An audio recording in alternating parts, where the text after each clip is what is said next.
This is Donnie Moss with TheirTurn.net. Each year, Australia loads millions of cows and sheep onto transport ships and exports them to countries in the Middle East and in Asia. They are subjected to horrific conditions during every step of this journey.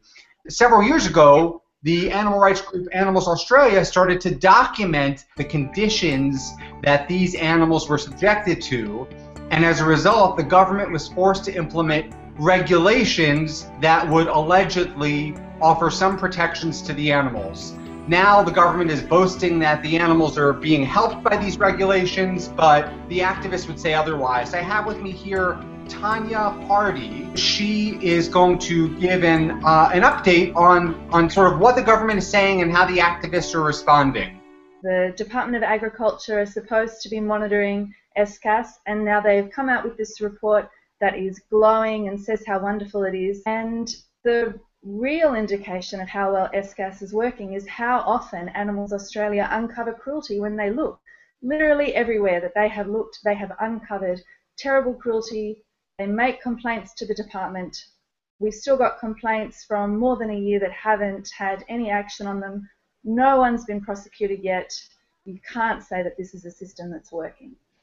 The other thing that you need to know about SCAS is that it only covers a very small part of the live export system. It's only describing the point in time when the animals arrive at the destination country until they're slaughtered.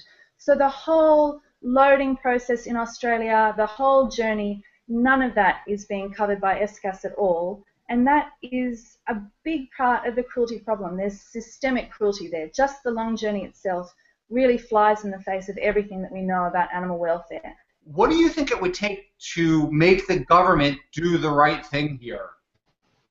I think that international condemnation would be really, really helpful. International pressure to say Australia is not the clean, green market that it presents itself as.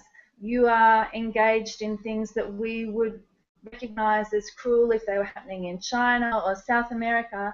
And here you are, a first world country, engaging in horrific cruelty of your animals. Do you think that pressure will mount to a point where the government will have to put a stop to this?